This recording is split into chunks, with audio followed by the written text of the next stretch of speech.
Hello, welcome to Behind the Spires. Hey guys.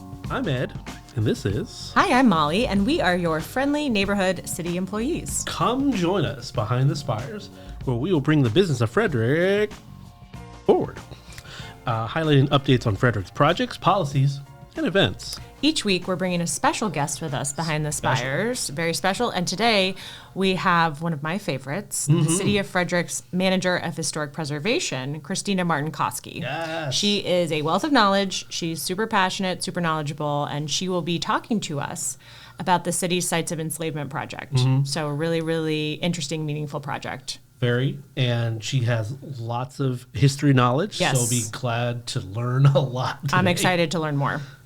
If you're not watching us on video, you can catch our lovely mugs on YouTube at City of Frederick, Maryland.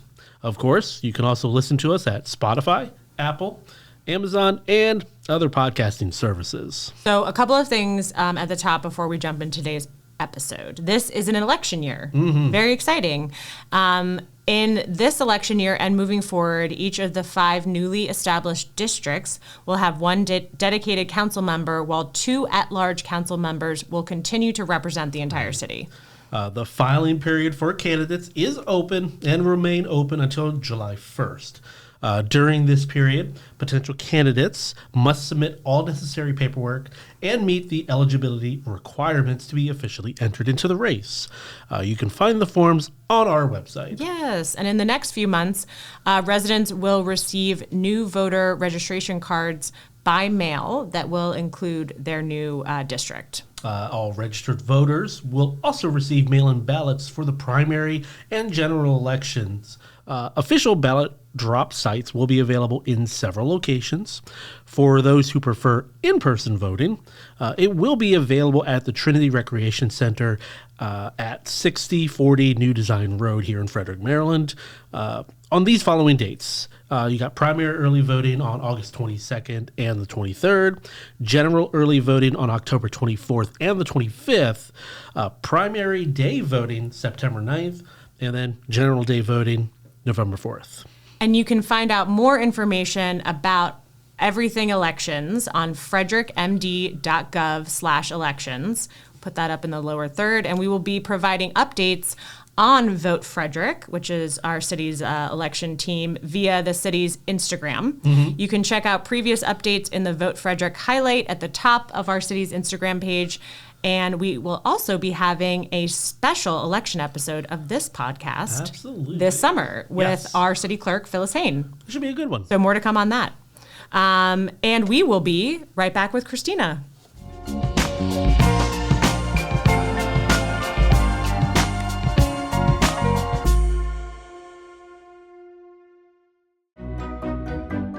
We really value the partnerships we create with local companies who we trust to provide products and services that help us keep Frederick at the highest level of livability and sustainability for our residents.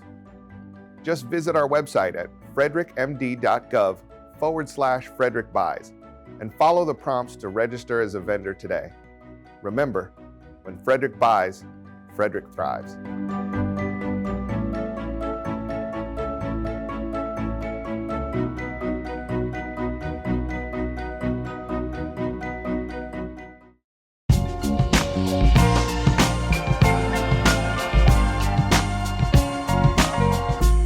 And welcome back.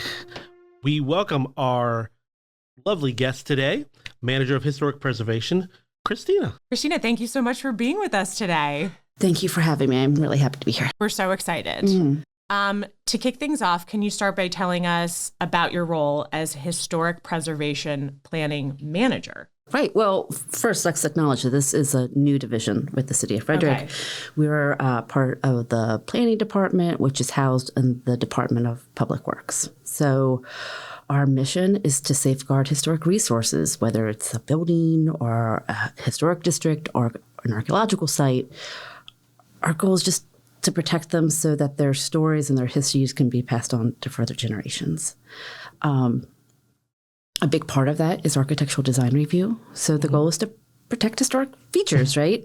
But also provide standards for additions and new constructions, just to make sure that there's sympathetic to the built environment. Makes this the downtown area and other historic sites just keep their character, keep cool, keep, to be an attractive, enjoyable place to live and work and play. We do have an archaeological protection ordinance, which is really fabulous. And then all these reviews and standards are paired up with preservation tax credits. So we offer a 25% tax credit for rehabilitation work. And then that can be paired with the county's 25% credit and the state's various credits and grants. So it makes historic preservation not only financially lucrative or feasible, but also we still have that intrinsic value of historic preservation and the good it does for the community. Yeah. The coolest job, I think. I think so. Yes. Speaking of coolest, Yes. what would you say is the most coolest, or like the most interesting fact, historical fact about Frederick that you've come across? Oh, yes. Yes, I love this question. And there's so many good stories, but my favorite one is just marked by a little stone that people walk by every day without noticing it. Mm-hmm. But in 1755, right at the beginning of the French and Indian War, when we were just a fledgling little town on the edge of European civilization, where it was just wilderness out to the west, General Braddock and George Washington came to Frederick to march up to the Pittsburgh area to Fort Duquesne, and they met up with Benjamin Franklin, meaning that Benjamin Franklin and George Washington met for the first time along Carroll Creek here in Frederick, Maryland. No way. Yeah. No. Yeah. It's a really remarkable story. And there's this story of Benjamin Franklin. They were supposed to talk about communication strategies and mail but during that conversation, Benjamin Franklin was like, "Hey, you have to be mindful. These French and Native American warriors are really fierce, and you need to be ready for them." And the British general just didn't he was disdainful of such a notion that Did not heed. Yes, he did, and he was dead 3 months later. No. Okay. So Turns out the lesson is listen to Benjamin Franklin. Yes, especially when you're in Frederick, Maryland. Yes. I feel like a lot of cool people have met in Frederick because we also had, or at least came to Frederick because we had the big Lafayette. Oh, I loved that. Yes, last December because he came too. Yes. All of these really cool people that we hear about were here. Yeah. By Frederick School. Exactly. So for those who aren't familiar, we started working together on the Sites of Enslavement Project, which is a super, super, super interesting project. So can you just let people know what that's about? Right. Well, I think I have to acknowledge how this project started. Yes. Was 2021. We were doing our National Register update for the Downtown Historic District. So we're doing an overall historic context of all aspects of our buildings and our history. And one thing that became abundantly obvious, nothing about the lives of enslaved people, where they worked, where they lived, what kind of constraints did they have in the institution of slavery? How did that look on the local level? Almost no information. How are you supposed to protect, as a historic preservation planner, how are you supposed to protect history and historic resources if you don't even know what they are?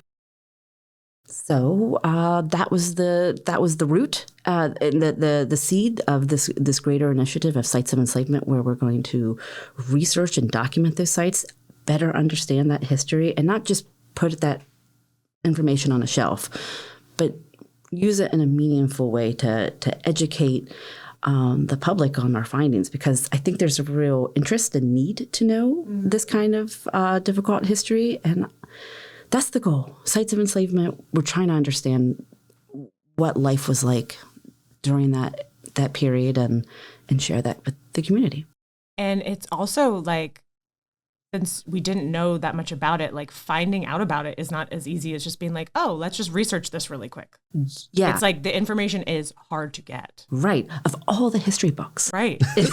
About Frederick. Right. There are no history books about the sites of enslavement or the history of enslavement in Frederick. Right. And so this is, and this report that we're doing is not solving the overall issue, but it does provide a foundational level of research and documentation that people can build on over time. And that's how history happens, right? You research and another researcher comes over time and builds upon that knowledge. So we have a foundation. And so that's exciting. Really, really meaningful.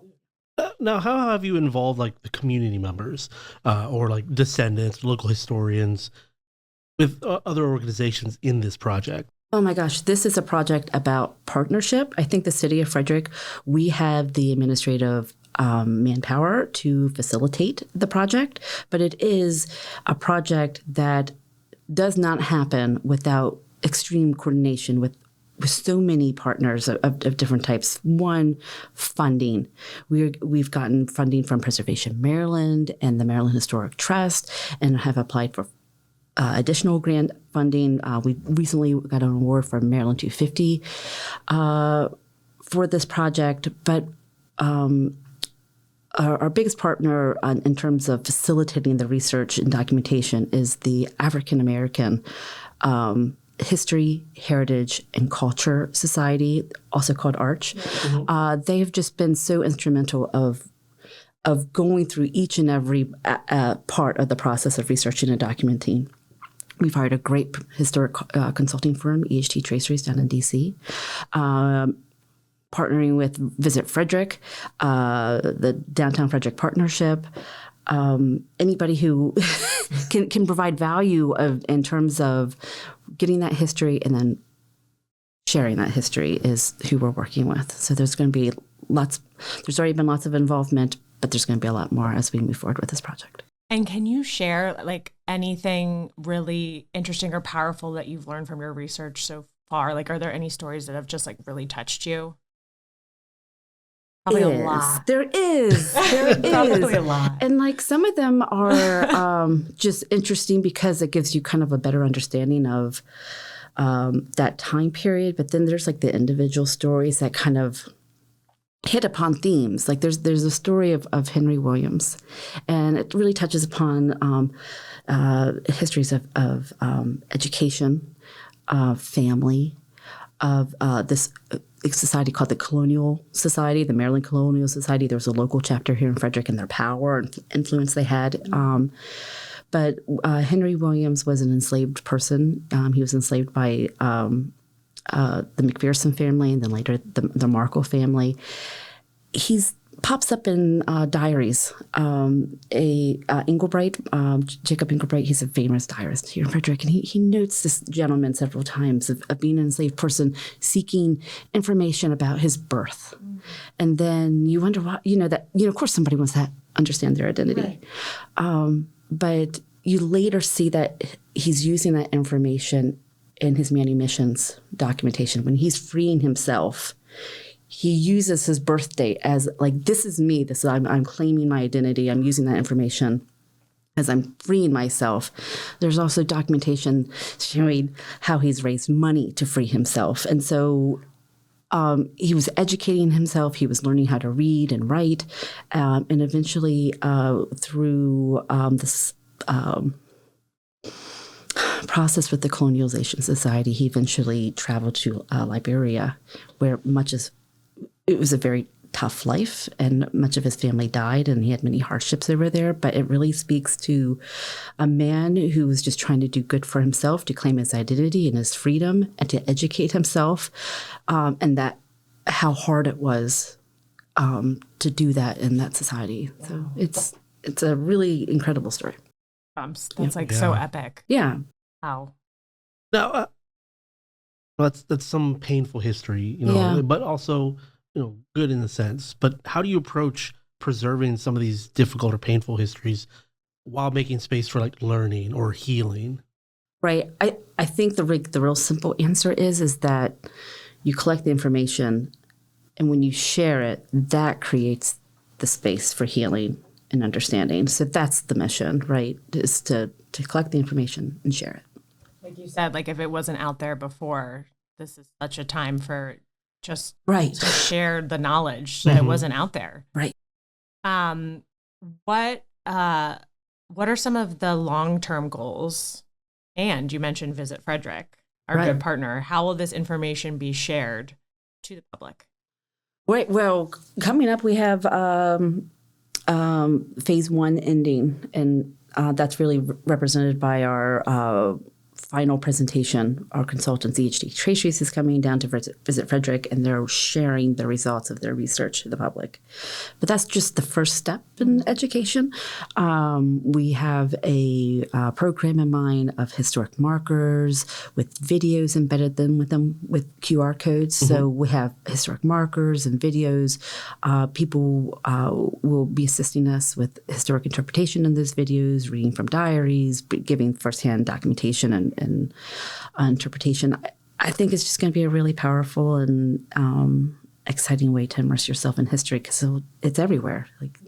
So you walk downtown and you'll stumble across a marker and have a really to access that history. And do you have an idea of how many sites are going to be included?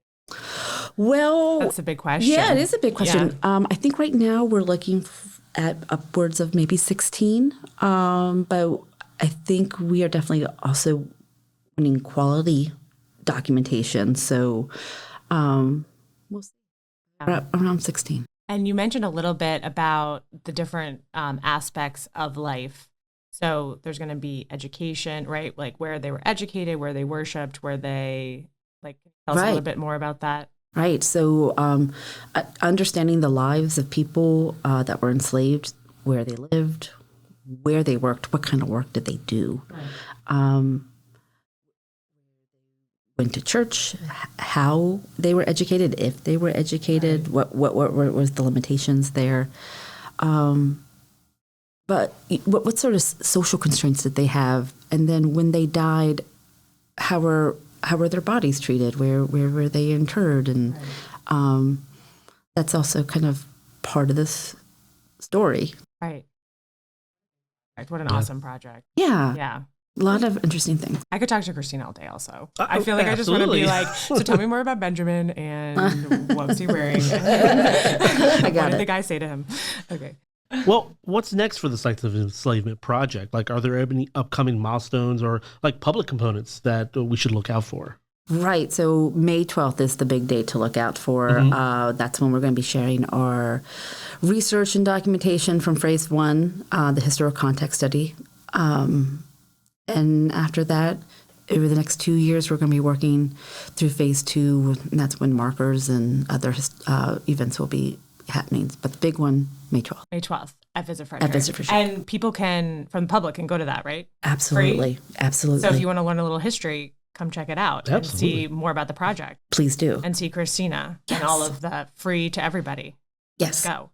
And it's free, right? It's free. It is free. And educational. And are two favorite things. Yes, so it's free. You should go out and learn some history. So when this podcast airs, yes, you will be having, and what is the name of this archaeological dig? Oh, coming up? Yes. Oh, so April is Archaeology Month. Yes. We love archaeology and protecting archaeological sites in Frederick. So on April 28th, at the Seaber Arts Library at 7:30, we have our annual Digging Local event. So it's a time for the public to come, listen, and learn from local archaeologists who are unearthing our lost history. We have 2 amazing sites, Monocacy Battlefield and the old Frederick County Alms House, which I find immensely fascinating. Why? Quickly. You could talk about it for all day, but why do you find it fascinating? Well, I mean, how a society treats their poor and sick is really telling of that society. And there's some really amazing stories on an individual level, but also just a societal, of how Frederick County treated their poor. And that's told at the Alms House. And this archaeological site really delves in to the burial area and how people were treated after they died. So yeah, it is interesting. So if you want to be like Indiana Jones and like Christina, come to Digging Local. Yeah. Now this episode's gonna be dropping the same day that. So they can, yeah. Yes. So pop on by. Pop on by. You might even be listening to this as you're driving over there. I hope so. So enjoy digging for some information. Yes, I love it. And it's also free to the public. It is free to the public. There's a theme. There's a theme here. Yes. We educate for free. Listen, I like it. I love it. So if you could share one message with residents about your current projects or historic preservation in Frederick in general, what would it be? If you could leave us with a... I think everybody understands the value of Frederick is really in its character and in its buildings. And the Historic Preservation Commission and its staff works really hard to safeguard that character. We do have an amazing commission, but we do have a few vacancies. So if there's anybody out there in the public who has any education, specialized interest in historic preservation or architecture, please call us because we're looking for some helpers there. On the Historic Preservation Commission. Exactly. And how often do you guys meet? 2 times a month. Oh, yeah. Fantastic. Yeah. So if you're really interested and you have background in that, yes, check out our website. Please do. Yes. Check out our website. Because There's a theme. Some vacancies. Check out our website, education and free. Yeah. This is awesome. This Absolutely. Sites of Enslavement Project is a huge undertaking. It's going to be a phenomenal resource to everyone in the community. I'm excited to be working with you. Yes. And then everything the historic preservation in general does. I mean, it's what makes Frederick charming and cool and historic and all the things. Yeah. Thank you. Is preserving our history. I love it. Yes. So we want to give one other shout out because you mentioned it that you received a grant from the 250 Commission. Yes. So what is the 250 Commission? Oh. What is happening? So Maryland 250 is the state level celebration of our 250th anniversary of independence. So there's so much history to explore and celebrate. And I do think that Sites of Enslavement is part of that history that needs to be acknowledged and learned from. And so that's, I think, why we were able to get that grant. Yes. And actually, it's going to be, I think we're going to be like kicking off the city's involvement with 250 with the May 12th event. Yes. Officially branded 250. For those of you who remember the bicentennial in 76? I mean, listen, I don't, but I feel like my sister, definitely don't. My older sister does. Shout out, Catherine. Christina, thank you so much for being with us today. Thank you so much for having me. You're super passionate about history. You're super knowledgeable, and you're like a gift. So we're so happy to have you. But before we leave, you didn't think we were leaving without some quick rounds. Yes. Trivia! And do you have something you want to share? Okay. Listen, Before I have to we give get to my trivia. shout out that you don't have to do it, but you can do Yes, it. you don't have to do it, but this good Lord. is some I've tried that Trinidad one time. Time Bomb hot sauce. This is from the Black Eyed Susan Company here in Frederick, Maryland. Oh. And if you would like to take a little taste before you answer some questions, If you don't want to, you don't have to. you don't have to. We'll give Molly. Now that would be. What'd you say? Now this is getting interesting. Did you say give it to me? Yeah. No. Now I'm looking at this meter, and It's hot. Very hot. It's pretty darn hot. I think that one's made with pineapples. Okay, I'm an adventurous sort, so I would just take the tiniest. And this is just me being naive, I think. Yes, but listen, I like it. And she's adventurous. She is Indiana Jones. And she does have something in her mug, some tea, so if anybody's worried, This could conclude our I meeting. will let you do the pour so that you don't end up. Just do like the smallest amount. And have we found out where you can find Time Bomb? So I found these over here at the Common Market here in Frederick. Oh, Common Market. I believe there's one over on 7th Street. Yes. What are your thoughts? Christina is loving it. It builds. It builds. Yeah, it builds. It builds. I tried some the other day. Builds. Oh, no. No, but I you've like done it. You've killed it. Oh, she's good. Okay. It's actually kind of lovely. Oh, okay. There you go. It's the pineapple. Okay, Exactly. Christina, we have some Frederick history trivia for you. Okay. Question number 1. What famous Civil War event is associated with the city of Frederick and led to the phrase, one vast hospital? Antietam. Ooh, yes! Okay. All right, now, which Frederick landmark was saved from demolition in the 1970s and is now a shining example of adaptive reuse and arts and culture? It sounds like you already know this. I think I'm trying to hit my buzzer. Yeah, Schifferstadt. listen. It could be couple. Also, could be the Delaplane Arts Center, Ooh, yeah. which used to be something else. Listen, there was so much going on in the 70s and early 80s where it was like a defining element of like, what are we going to keep and what are we not going to keep? We had the floods in 1977. There was so much damage, and like there were serious landmarks that we lost because of that. Oh, really? And just because time and development pressure. But yeah, Delaplane Arts is definitely one of them. Definitely one of the Okay, answers. good. Well, she got that one because she even halfway through she was like, bzz, bzz, bzz. Okay. Last question. This is a very specific one. Which material? Because you talked a lot about architecture. Okay. Yeah. Which material is historically accurate for 19th century Frederick buildings?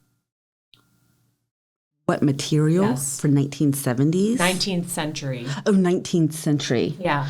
Oh, like wood German lap siding. Yes. Would you take that? Yes, I would take that. Do you want, said like- German what? German lap siding? Yeah, listen, you got Brick? even more specific. Okay. One clapboard is what they told us, but Oh. you are more specific. Okay, so she got 3 out of 3. Oh, is that it? Yeah, that was it. Nailed it. You did it. She said, nailed it. Christina, thank you so much for coming today, and we want to have you back Oh, as the Sites of Enslavement Project keeps going. Yes. I kind of love that. Thank you. And I think we also need to talk about 250 events as we move forward. Yeah, keep me in mind. Yes. Okay, and we will be right back.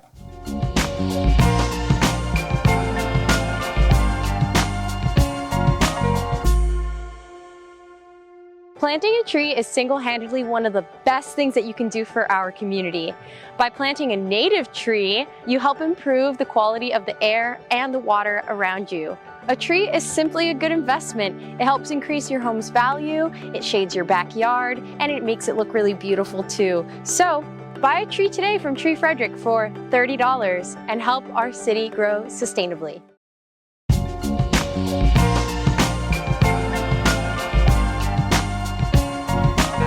Oh, hi.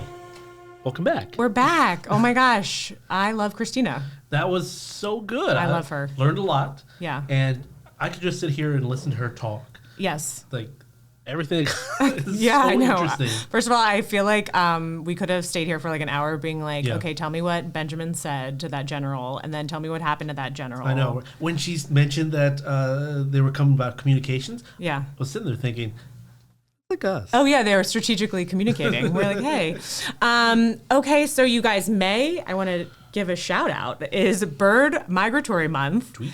Last year, with your help, we voted on our city bird, the black-drowned night heron, and this year we're asking your guys' help to name it. So that's pretty exciting. I have a poll out, so go to frederickmd.gov/birds to vote now. Poll ends May 31st, so vote for your favorite name. We have a couple options for our city bird. Do you know what the options are off the top of your head? I know one of them is Fred because I like that. I like that one. And then one of them is Gary, which I also really like. Gary the bird. I feel like Gary might win. That's a pretty good one. This is our bird, Gary. Gary. Yes, perfect. In the spirit of history, the United States celebrates its 250th birthday next year. Yes, in 2026. Christina told us about this. That's correct. Yes. Frederick County will be hosting our own celebrations now until the end of 2026 with a series of fun, historical, educational, artistic, and cultural events. You can find all those events on the Visit Frederick site, visitfrederick.org, America 250. We will be kicking off the city's events on May 12th. I believe we mentioned that during. We mentioned it a couple of times. It's free and educational. With the Sites of Enslavement Symposium at Visit Frederick at 6 p.m. Yes, so everyone come by. We have another piece of beautiful artwork behind us. This one is from Brianna Bree from the Frederick Youth Council. And to give everyone a shout out to this particular picture, it is an image that represents the strengths of youth in your community. And Brianna did a picture of a community park, and it talks about how people can put down their differences and come together for a common goal, and that is fantastic. Yes, it's a lovely composition. Yes, beautiful. And you can check out this and all of the exhibition in the month of the young child at City Hall now until May 2nd. It is in collaboration with the Frederick Children of Incarcerated Parents Partnership, COIP, and the Frederick Youth Council, so come and check it out. Yes. Our annual youth football camp will take place May 24th at Hill Street Park. It is a free event for those in kindergarten through 12th, so pre-registration is required. Yes. I can't register. No, he can't. He's too old. Football. Parks and Rec has a bunch of stuff coming up Yes. this summer, so we're going to be also highlighting a bunch of those as we move forward. And our next podcast episode, I think, is going to be dropping on or around May 5th or May 12th. We'll see what happens. We want to hear from you. Yes. Please email us at behindthespires@cityoffrederickmd.gov. That is... Behind the Spires at cityoffrederickmd.gov. Yes, Behind the Spires at cityoffrederickmd.gov to let us know what you want to hear, what questions you have, who you'd like us to interview, and we love to hear from you. Yeah, or if you got ideas for trivia questions, we'll take some of those too. Oh, yes, because I'm just Googling. Yeah. Yeah. There's no big mystery to all of this. No. Turns out you don't have to have like an educational background for trivia. But we would love to hear from you guys. Regardless. Anything you want to talk about. And like I said before, Yes. If you get a good one, we might read it on air. Yes, absolutely. So tell the people how to like and subscribe. Smash that like button. As good YouTubers would say. Yes, that's correct. You can like and subscribe to us on Spotify, Apple, Amazon, and YouTube.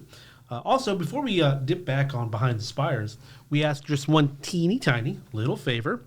Tell your friends about your time here with us. And if you get a chance, simple 5-star review. 5-star, 5-star, 5-star. You can even do that right in your podcasting app. Your support will help us grow, and we'd really appreciate it. That's right. So we thank you for hanging out with us Behind the Spires.